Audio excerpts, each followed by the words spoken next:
जगन्नाथ मंदिर, पुरी मंदिर के 25 चमत्कार और रहस्य। श्री जगन्नाथ मंदिर एक हिंदू मंदिर है जो भगवान जगन्नाथ श्री कृष्ण को समर्पित है। यह भारत के उड़ीसा राज्य के तटवर्ती शहर पुरी में स्थित है। जगन्नाथ शब्द का अर्थ जगत के स्वामी होता है। इनकी नगरी ही जगन्नाथपुरी या पुरी कहलाती है। इस मंदिर को हिंदुओं के चारों धामों में से एक माना जाता है। यह वैष्णव संप्रदाय का मंदिर है जो भगवान विष्णु के अवतार श्री कृष्ण को समर्पित है। इस मंदिर का वार्षिक रथ यात्रा उत्सव प्रसिद्ध है। इसमें मंदिर के तीनों मुख्य देवता भगवान जगन्नाथ, उनके बड़े भ्राता बलराम और बहन सुभद्रा तीन अलग अलग भव्य और सुसज्जित रथों में विराजमान होकर नगर की यात्रा को निकलते हैं। श्री जगन्नाथपुरी पहले नील माधव के नाम से पूजे जाते थे, जो भील सरदार विश्वासु के आराध्य देव थे। अब से लगभग हजारों वर्ष पूर्व भील सरदार विश्वासु नील पर्वत की गुफा के अंदर नील माधव जी की पूजा किया करते थे। मध्यकाल से ही यह उत्सव अति हर्षोल्लास के साथ मनाया जाता है। इसके साथ ही यह उत्सव भारत के ढेरों वैष्णव कृष्ण मंदिरों में मनाया जाता है एवं यात्रा निकाली जाती है। यह मंदिर वैष्णव परंपराओं और संत रमानंद से जुड़ा हुआ है। यह गौड़ी वैष्णव संप्रदाय के लिए खास महत्व रखता है। इस पंथ के संस्थापक श्री चैतन्य महाप्रभु भगवान की ओर से आकर्षित हुए थे और कई वर्षों तक पुरी में रहे भी थे।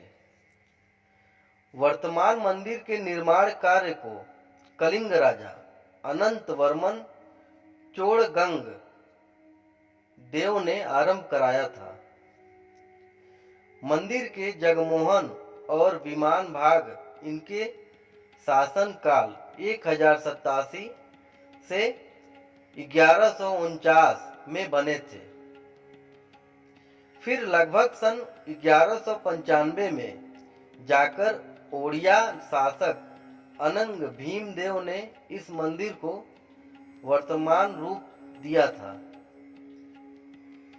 मंदिर में जगन्नाथ अर्चना लगभग सन 1559 तक होती रही। इस वर्ष अफगान जनरल काला पहाड़ ने ओडिशा पर हमला किया और मूर्तियां तथा मंदिर के भाग ध्वंस किए और पूजा बंद करा दी। विग्रहों को गुप्त में चिलिका झील में स्थित एक द्वीप में रखा गया। बाद में रामचंद्र देव के खुर्दा में स्वतंत्र राज्य स्थापित करने पर मंदिर और उसकी मूर्तियों की पुनर्स्थापना हुई। मंदिर से जुड़ी कथाएं। इस मंदिर के परंपरागत कथा के अनुसार भगवान जगन्नाथ की इंद्रनील या नीलमणि से निर्मित मूल मूर्ति एक अगरू वृक्ष के नीचे मिली थी। यह इतनी चकाचौंध करने वाली थी कि धर्म ने इसे पृथ्वी के नीचे छुपाना चाहा। मालवा नरेश इंद्रधुम्न को स्वप्न में यही मूर्ति दिखाई दी थी।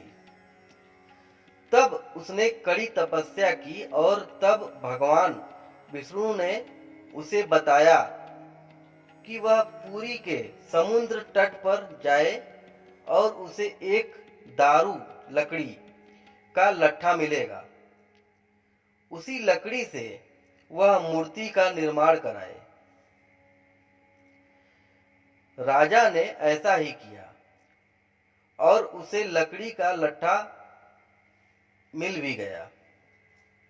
उसके बाद राजा को विश्वकर्मा भगवान बड़ई कारीगर और मूर्तिकार के रूप में उसके सामने उपस्थित हुए, किंतु उन्हें यह शर्त रखी कि वे 1 माह में मूर्ति तैयार कर देंगे, परंतु तब तक वह एक कमरे में बंद रहेंगे और राजा या कोई भी उस कमरे के अंदर नहीं आए।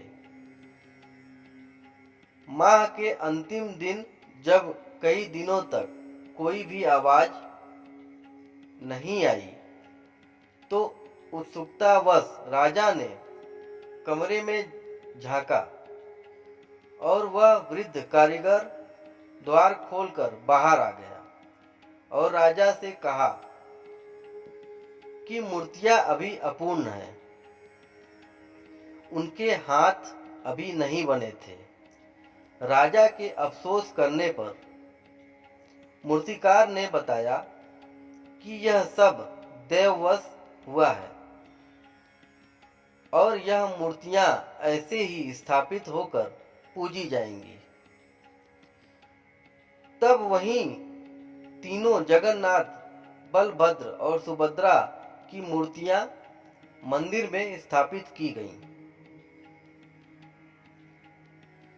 चरण परंपरा में माना जाता है कि यहाँ पर भगवान द्वारिकाधीश के अध जले शव आए थे, जिन्हें प्राचीन में प्राण त्याग के बाद समुद्र किनारे अग्निदाह दिया गया। किशन जी, बलभद्र और सुभद्रा तीनों को साथ पर भर्ती आते ही समुद्र उफान पर होते ही तीनों आधे जले शव को बहाकर ले गया। वह शव पुरी में निकले। पुरी के राजा ने तीनों शव को अलग अलग रथ में रखा। जिंदा आए होते तो एक रथ में होते, पर शव थे इसलिए अलग रथों में रखा गया। शव को पूरे नगर में लोगों ने खुद रथों को खींचकर घुमाया और अंत में जो दारू का लकड़ा शवों के साथ तैरकर आया था, उसी की पेटी बनवा के उसमें धरती माता को समर्पित किया। आज भी उस परंपरा को निभाया जाता है, पर बहुत कम लोग इस तत्व को जानते हैं। ज्यादातर लोग तो इसे भगवान जिंदा यहाँ पधारे थे ऐसा ही मानते हैं। कुछ इतिहासकारों का विचार है कि इस मंदिर के स्थान पर पूर्व में एक बौद्ध स्तूप होता था। उस स्तूप में गौतम बुद्ध का एक दांत रखा था। बाद में इसे इसकी वर्तमान स्थिति कैंडी, श्रीलंका पहुंचा दिया गया। इस काल में बौद्ध धर्म को वैष्णव संप्रदाय ने आत्मसात कर लिया था और तभी जगन्नाथ अर्चना ने लोकप्रियता पाई। यह 10वीं शताब्दी के लगभग हुआ, जब उड़ीसा में सोमवंशी राज्य चल रहा था। महाराजा रणजीत सिंह, महान सिख सम्राट, ने इस मंदिर को प्रचुर मात्रा में स्वर्ण दान किया था, जो कि उनके द्वारा स्वर्ण मंदिर अमृतसर को दिए गए स्वर्ण से कहीं अधिक था। उन्होंने अपने अंतिम दिनों में यह वसीयत भी की थी कि विश्व प्रसिद्ध कोहिनूर हीरा, जो विश्व में अब तक सबसे मूल्यवान और सबसे बड़ा हीरा है, इस मंदिर को दान कर दिया जाए। लेकिन यह संभव न हो सका, क्योंकि उस समय तक ब्रिटिश ने पंजाब पर अपना अधिकार करके उनकी सभी शाही संपत्ति जब्त कर ली थी, वरना कोहिनूर हीरा भगवान जगन्नाथ के मुकुट की शान होता। पुरी में रथ यात्रा मंदिर का बृहत क्षेत्र 4 लाख वर्ग फुट में फैला है और चहार दीवारी से घिरा है। कलिंग शैली के मंदिर स्थापत्य कला और शिल्प के आश्चर्यजनक प्रयोग से परिपूर्ण यह मंदिर भारत के भव्यतम स्मारक स्थलों में से एक है।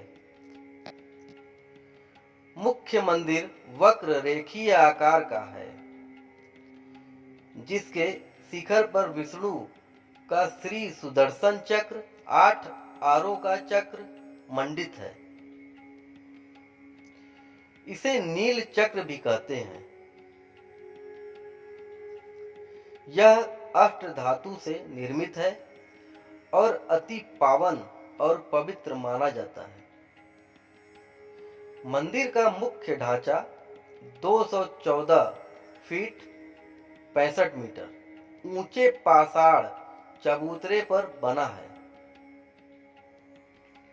इसके भीतर आंतरिक गर्भगृह में मुख्य देवताओं की मूर्तियां स्थापित हैं।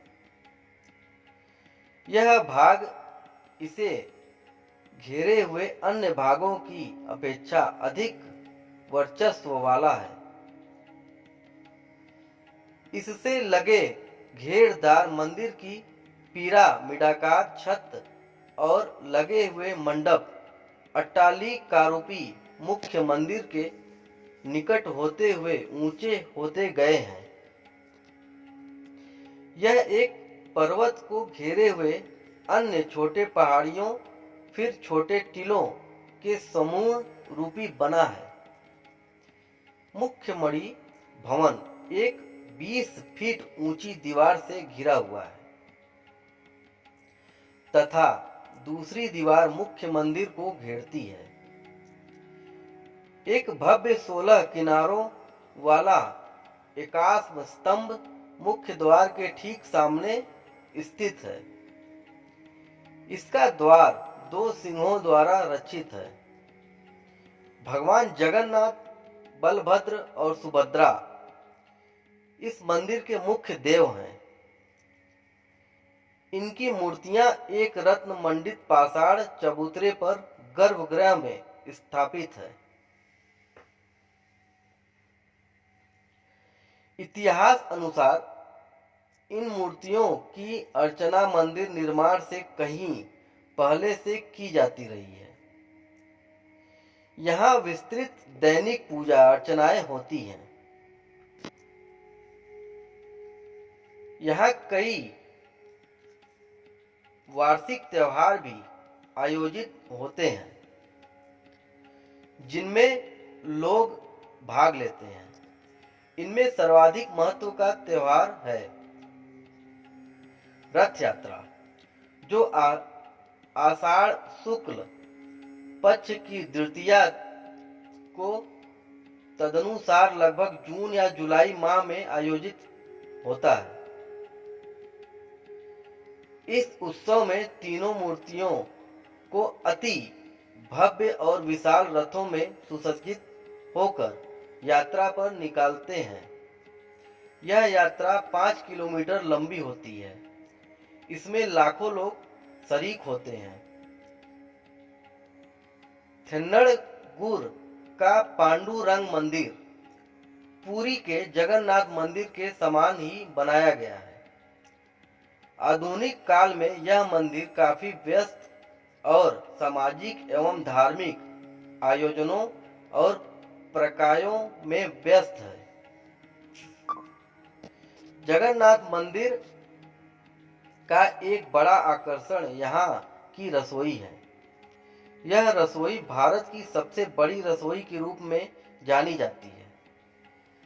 इस विशाल रसोई में भगवान को चढ़ाने वाले महाप्रसाद को तैयार करने के लिए 500 रसोइया तथा उनके 300 सहयोगी काम करते हैं। इस मंदिर में प्रविष्टि प्रतिबंधित है। इसमें गैर हिंदू लोगों का प्रवेश सर्वथा वर्जित है। पर्यटकों की प्रविष्टि भी वर्जित है। वे मंदिर के अहाते और अन्य आयोजनों की दृश्य निकटवर्ती रघुनंदन पुस्तकालय की ऊंची छत से अवलोकन कर सकते हैं। इसके कई प्रमाण हैं कि यह प्रतिबंध कई विदेशियों द्वारा मंदिर और निकटवर्ती क्षेत्रों में घुसपैठ और श्रेणीगत हमलों के कारण लगाए गए हैं। बौद्ध एवं जैन लोग मंदिर प्रांगण में आ सकते हैं, बशर्ते कि वे अपनी भारतीय वंशावली का मूल प्रमाण दे पाए।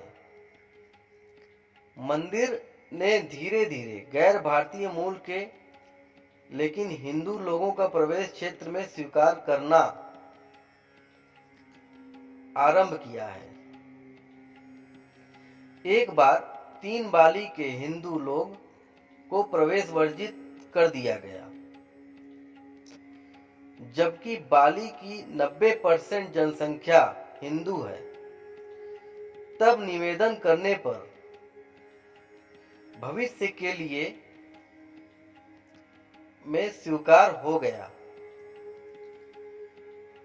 पौराणिक कहानियों और ग्रंथों के मुताबिक पुरी में मौजूद जगन्नाथ मंदिर को धरती का बैकुंठ माना जाता है।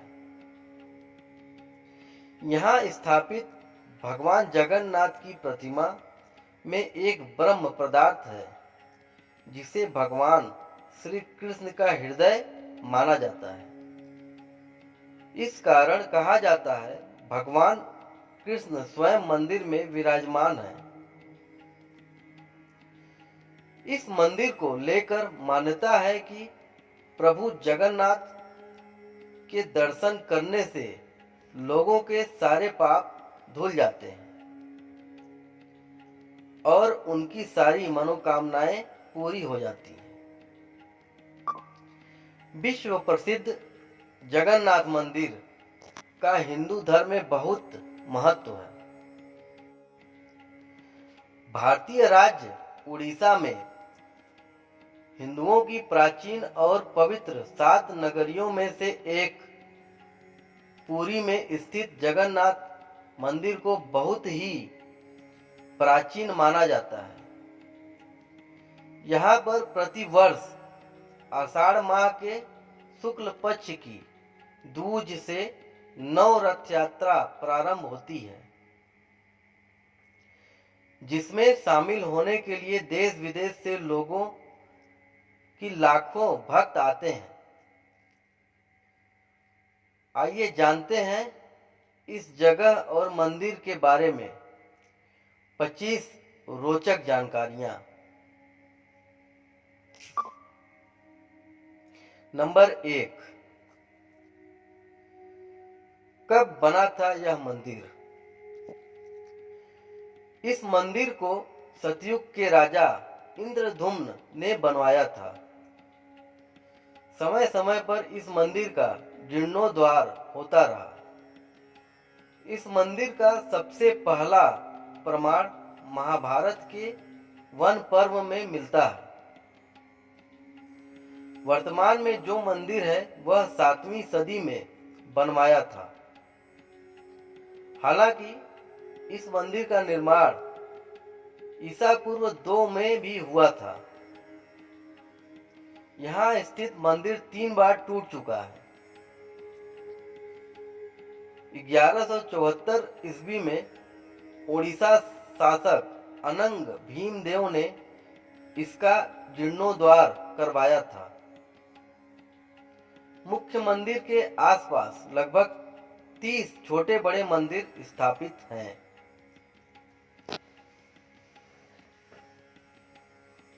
नंबर 2, नील माधव। ब्रह्मा और स्कंद पुराण के अनुसार यहाँ भगवान विष्णु पुरुषोत्तम नील माधव के रूप में अवतरित हुए और सबर जनजाति के परम पूज्य देवता बन गए। ज्येष्ठ पूर्णिमा से आषाढ़ पूर्णिमा तक सबर जाति के दैतापति जगन्नाथ जी की सारी रीतियां करते थे। नंबर 3, श्री हरि विष्णु पूजे गए श्री राम के रूप में। पुरुषोत्तम हरि को यहाँ भगवान राम का रूप माना गया है। रामायण के उत्तराखंड के अनुसार भगवान राम ने रावण के भाई विभीषण को अपने इक्ष्वाकु वंश के कुल देवता भगवान जगन्नाथ की आराधना करने को कहा। आज भी पुरी के श्री मंदिर में विभीषण वंदापना की परंपरा कायम है। नंबर 4, श्री कृष्ण बने जग के नाथ जगन्नाथ। बाद में नील माधव को श्री हरि विष्णु के 8वें अवतार श्री कृष्ण के रूप में पूजा जाने लगा। साथ ही उनके बड़े भाई बलभद्र और बहन सुभद्रा को भी पूजा जाने लगा। इसके पीछे भी एक कथा है। नंबर 5, सभी दिशाओं से रक्षा होती है इस क्षेत्र की। स्कंद पुराण के अनुसार पुरी एक दक्षिणवर्ती शंख की तरह है और यह 5 कोस यानी 16 किलोमीटर क्षेत्र में फैला है। माना जाता है कि इसका लगभग 2 कोस क्षेत्र बंगाल की खाड़ी में डूब चुका है। इसका उदर है समुद्र की सुनहरी रेत, जिसे महोदधि का पवित्र जल धोता रहता है। सिर वाला क्षेत्र पश्चिम दिशा में है, जिसकी रक्षा महादेव करते हैं। शंख के दूसरे घेरे में शिव का दूसरा रूप ब्रह्म कपाल मोचन विराजमान है। माना जाता है कि भगवान ब्रह्मा का एक सिर महादेव की हथेली से चिपक गया था और वह यहीं आकर गिरा था। तभी से यहाँ पर महादेव की ब्रह्म रूप में पूजा करते हैं। शंख के तीसरे वृत्त में मां विमला और नाभि स्थल में भगवान जगन्नाथ रथ सिंहासन पर विराजमान है। समुद्र की ओर से रामदूत हनुमान जी इस क्षेत्र की रक्षा करते हैं। नंबर 6, मंदिर में अधूरी मूर्तियां। यह एकमात्र ऐसा मंदिर है जहां पर श्री कृष्ण, बलराम और सुभद्रा की अधूरी मूर्तियां विराजमान हैं और वह भी लकड़ी की। हर वर्ष मूर्तियां बदल दी जाती हैं। मूर्तियों के अधूरे बनने और लकड़ी के बनाने के पीछे एक लंबी कथा है, जो राजा इंद्रधुम्न और उनकी पत्नी गुंडीचा से जुड़ी हुई है। नंबर 7, हवा के विपरीत लहराता है ध्वज। श्री जगन्नाथ मंदिर के ऊपर स्थापित लाल ध्वज सदैव हवा के विपरीत दिशा में लहराता है। ऐसा किस कारण होता है, यह तो वैज्ञानिक ही बता सकते हैं, लेकिन यह निश्चित ही आश्चर्यजनक बात है। प्रतिदिन सायंकाल मंदिर के ऊपर स्थापित ध्वज को मानव द्वारा उल्टा चढ़कर बदला जाता है। ध्वज भी इतना भव्य है कि जब यह लहराता है तो इसे सब देखते ही रह जाते हैं। ध्वज पर शिव का चंद्र बना हुआ है। नंबर 8, गुंबद की छाया नहीं बनती। मंदिर के पास खड़े रहकर इसका गुंबद देख पाना असंभव है। मुख्य गुंबद की छाया दिन के किसी भी समय अदृश्य ही रहती है। नंबर 9, भारत का सबसे भव्य मंदिर। यह भारत का सबसे भव्य और ऊंचा मंदिर है। यह मंदिर 4 लाख वर्ग फुट में क्षेत्र में फैला है और इसकी ऊंचाई लगभग 214 फुट है। नंबर 10, चमत्कारिक सुदर्शन चक्र। पुरी में किसी भी स्थान से आप मंदिर के शीर्ष पर लगे सुदर्शन चक्र को देखेंगे तो वह आपको सदैव अपने सामने ही लगा दिखेगा। इसे नील चक्र भी कहते हैं। यह अष्ट धातु से निर्मित है और अति पावन और पवित्र माना जाता है। नंबर 11, हवा की दिशा। सामान्य दिनों के समय हवा समुद्र से जमीन की तरफ आती है और शाम के दौरान इसके विपरीत, लेकिन पुरी में इसका उल्टा होता है। अधिकतर समुद्री तटों पर आमतौर पर हवा समुद्र से जमीन की ओर आती है, लेकिन यहाँ हवा जमीन से समुद्र की ओर जाती है। नंबर 12, गुंबद के ऊपर नहीं उड़ते पक्षी। मंदिर के ऊपर गुंबद के आसपास अब तक कोई पक्षी उड़ता हुआ नहीं देखा गया। इसके ऊपर से विमान नहीं उड़ाया जा सकता। मंदिर के शिखर के पास पक्षी उड़ते नजर नहीं आते, जबकि देखा गया है कि भारत के अधिकतर मंदिरों के गुंबदों पर पक्षी बैठ जाते हैं। यहाँ आसपास उड़ते हुए नजर आते हैं। हालांकि यह भी कहा गया है कि जिस भी दिन ऐसी घटना घटेगी, समझना अशुभ समय प्रारंभ हो गया है।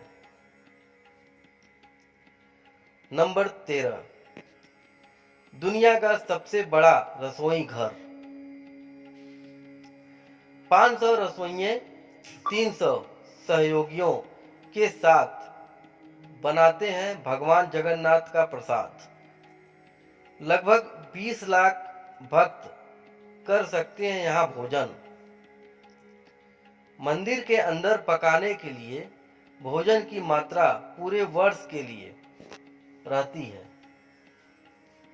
प्रसाद की एक भी मात्रा कभी भी व्यर्थ नहीं जाती।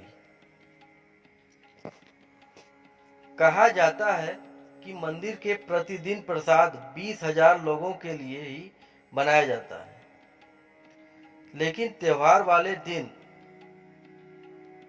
50,000 लोगों के लिए बनाया जाता है।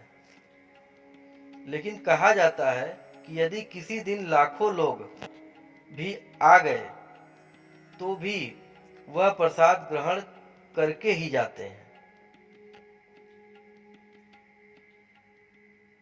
नंबर 14, अजीब तरीके से ही पकता है चावल। मंदिर की रसोइयों में प्रसाद पकाने के लिए 7 बर्तन एक दूसरे पर रखे जाते हैं और सब कुछ लकड़ी पर ही पकाया जाता है। इस प्रक्रिया में शीर्ष बर्तन में सामग्री पहले पकती है, फिर क्रमशः नीचे के तरफ एक के बाद एक पक जाती है, अर्थात सबसे ऊपर रखे बर्तन का खाना पहले पक जाता है। नंबर 15, समुद्र की ध्वनि। मंदिर के सिंह द्वार में पहला कदम प्रवेश करने पर ही मंदिर के अंदर से आप सागर द्वारा निर्मित किसी भी ध्वनि को नहीं सुन सकते। आप मंदिर के बाहर से एक ही कदम को पार करें, तब आप इसे सुन सकते हैं।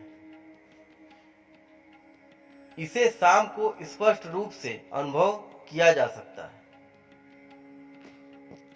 नंबर 16,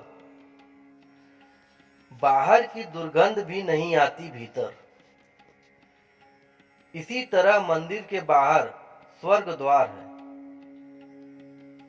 यहाँ पर मोक्ष प्राप्ति के लिए शव जलाए जाते हैं, लेकिन जब आप मंदिर से बाहर निकलेंगे तभी आपको लाशों के जलने की गंध महसूस होगी। नंबर 17, रूप बदलती मूर्तियां। यहाँ श्री कृष्ण को जगन्नाथ कहते हैं। जगन्नाथ के साथ उनके भाई बलभद्र, बलराम और बहन सुभद्रा विराजमान हैं। तीनों की ये मूर्तियां काष्ठ की बनी हुई हैं। यहाँ प्रत्येक 12 साल में एक बार होती है। प्रतिमा का 9 कलेवर। मूर्तियां नई जरूर बनाई जाती हैं, लेकिन आकार और रूप वहीं रहता है। कहा जाता है कि उन मूर्तियों की पूजा नहीं होती, केवल दर्शनार्थ रखी गई है। नंबर 18, विश्व की सबसे बड़ी रथ यात्रा। आषाढ़ माह में भगवान रथ पर सवार होकर अपनी मौसी रानी गुंडीचा के घर जाते हैं। यह रथ यात्रा 5 किलोमीटर में फैले पुरुषोत्तम क्षेत्र में ही होती है। रानी गुंडीचा भगवान जगन्नाथ के परम भक्त राजा इंद्रद्युम्न की पत्नी थी, इसलिए रानी को भगवान जगन्नाथ की मौसी कहा जाता है। अपनी मौसी के घर भगवान 8 दिन रहते हैं। आषाढ़ शुक्ल दशमी को वापसी की यात्रा होती है। भगवान जगन्नाथ का रथ नंदी घोष है, देवी सुभद्रा का रथ दर्पदलन है और भाई बलभद्र का रथ तल ध्वज है।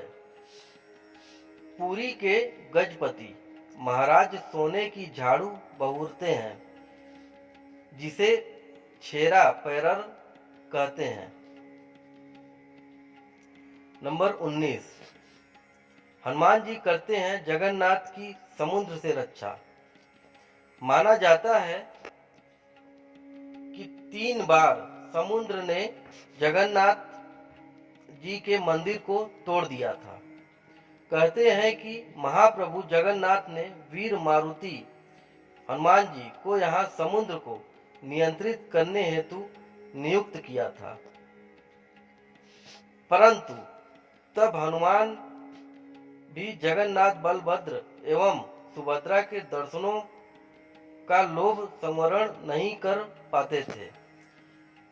वे प्रभु के दर्शन के लिए नगर में प्रवेश कर जाते थे।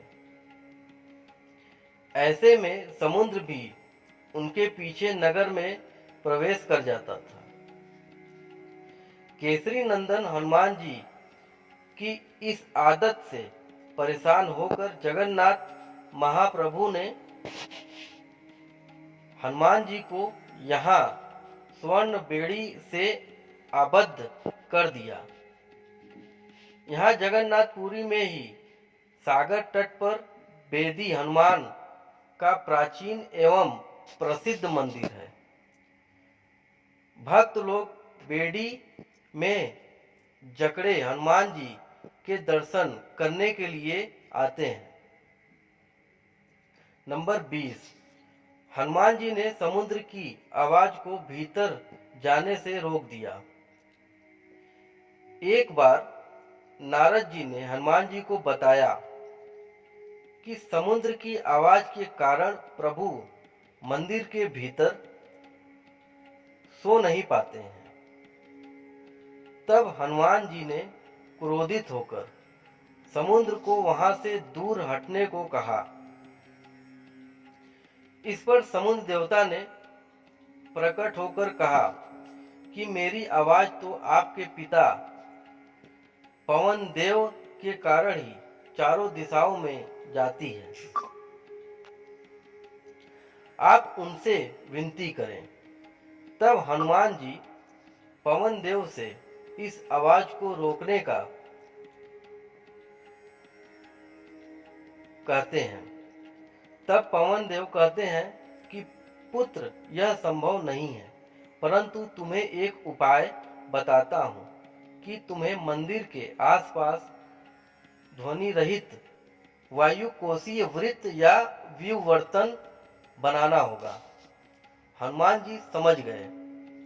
तब हनुमान जी ने अपनी शक्ति से खुद को 2 भागों में विभाजित किया और फिर वे वायु से भी तेज गति से मंदिर के आसपास चक्कर लगाने लगे।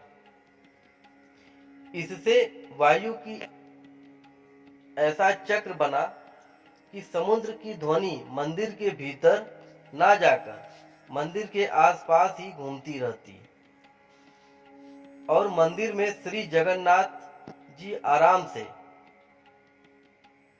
सोते रहते हैं।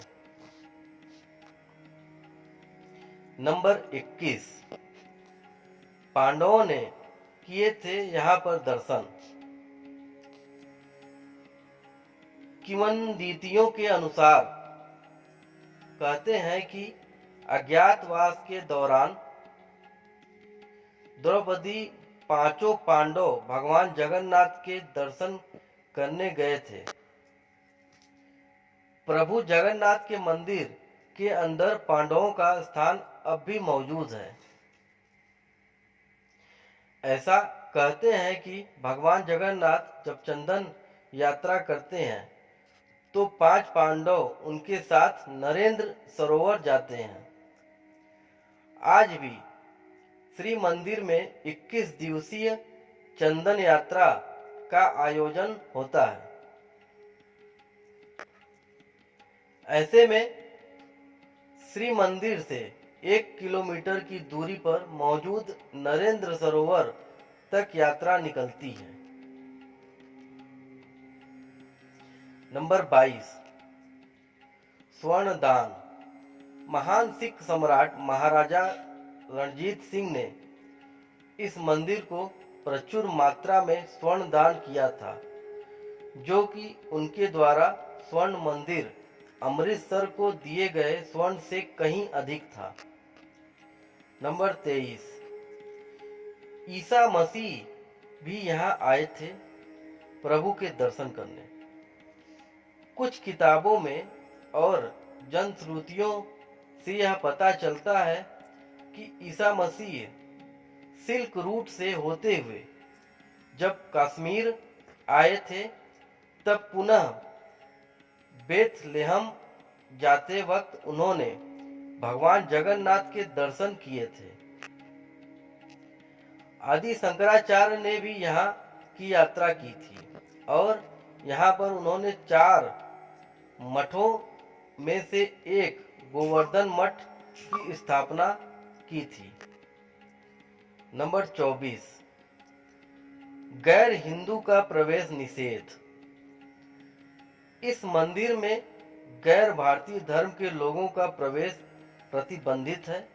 माना जाता है कि यह प्रतिबंध कई विदेशियों द्वारा मंदिर और निकटवर्ती क्षेत्रों में घुसपैठ और हमलों के कारण लगाए गए हैं। पूर्व में मंदिर को क्षति पहुंचाने के प्रयास किए जाते रहे हैं। नंबर 25, मंदिर के रहस्य। कहते हैं कि मंदिर के एक नहीं हजारों रहस्य हैं। यहाँ कई रहस्यमयी किताबें, ग्रंथों के साथ ही खजाने भी रखे हुए होने की बात कही जाती है। एक ऐसा भी समय था जबकि सैकड़ों वर्षों के लिए मंदिर रेत में दब गया था और भविष्यवाणी है कि आने वाले समय में भी ऐसा होने वाला है। दोस्तों, आशा करता हूं आपको मेरा वीडियो पसंद आया। अगर आपको मेरा वीडियो पसंद आया हो तो प्लीज़ लाइक करिए, सब्सक्राइब करिए और अपने दोस्तों को शेयर करना मत भूलिए। धन्यवाद।